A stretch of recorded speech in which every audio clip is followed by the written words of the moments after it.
herself as she made it up the stairs. They were surprisingly not slippery. Whatever that magic stuff was, they must use it here, she thought. She walked to Planters on the railing and felt around for the spare key. Only there wasn't one.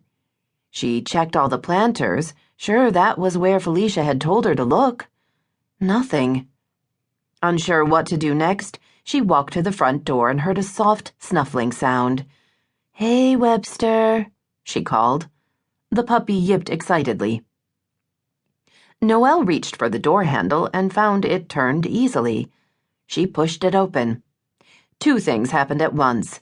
A very excited 50-pound German Shepherd puppy bounded out toward her, and she saw a duffel bag in the foyer. Noelle automatically patted the enthusiastic dog. He licked her hands and wiggled before dashing down the stairs and heading for the trees on the side to take care of business. "It's slippery," she called after him, only to realize he had magical feet, because he returned at the same hyperspeed with which he'd left and never skidded once. "Good boy," she said, hugging him. Problem one solved, she thought, which only left the mysterious duffel and the open front door. The bag could be Carter's, she thought, picturing Gideon's 13-year-old son. Or it could be the proof that some evildoer had broken into the house and was, even as she stood there, ransacking the place. Either way, she had to find out. She stepped cautiously inside, the eager dog at her side. By the front door was an umbrella stand. She grabbed the biggest, most threatening umbrella she saw and held it in her hands like a club. She was tough, she told herself. After all, she'd taken a self-defense class earlier that fall. Of course, her instructor had warned them all against walking toward trouble. "If you're in here to steal stuff, I've called the police and I'm heavily armed," she yelled as she walked through the open area of the main floor. There was a big living room and a huge kitchen. She knew there were bedrooms at each end of the house and more living space downstairs. Webster enjoyed the game, staying at her side, his wagging tail thumping against the wall at regular intervals. "Just walk out with your hands up, and no one will get hurt," she continued. She paused, listening. There was a sound from the hallway. She turned, umbrella poised. If necessary, she would hit the guy, then run. She was pretty sure Webster would run with her, thinking this was just more happy puppy fun. The bathroom door opened and a guy stepped out. A tall guy wearing nothing but jeans.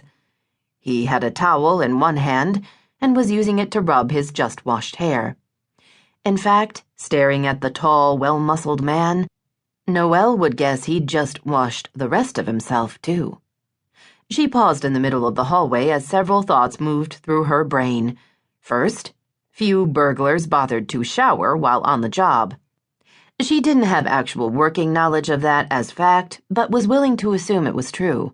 Second, while she knew she'd never seen the man before, something about him was familiar. Third, he was really handsome, with light brown hair and dark blue eyes. And had she already mentioned the body to her brain? Because it was good, too. They stared at each other, and she remembered her list. Right, fourth. Her gaze dropped, and she swallowed. He had a nasty-looking cut on his left hand, complete with raw flesh, black thread from stitches, and... "Oh, no," she whispered, as the edges of her consciousness seemed to fold in on herself. "Not blood.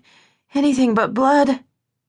For someone who had been through what she had, it was pretty funny that the sight of blood made her woozy. But there it was. Life with a sense of humor. Her stomach roiled, her skin got clammy, and she knew she was about an eighth of a second from crumpling to her knees. If that happened, she didn't think Webster was up to saving her. She bent down to shorten the distance to the floor and hopefully save herself from a lasting brain injury. Gabriel Boylan stared at the half-collapsed blonde. "This is why I hate the suburbs," he told her, as he dropped his towel and moved toward her. "Can you hear me?" he asked, speaking loudly. She waved toward his hand,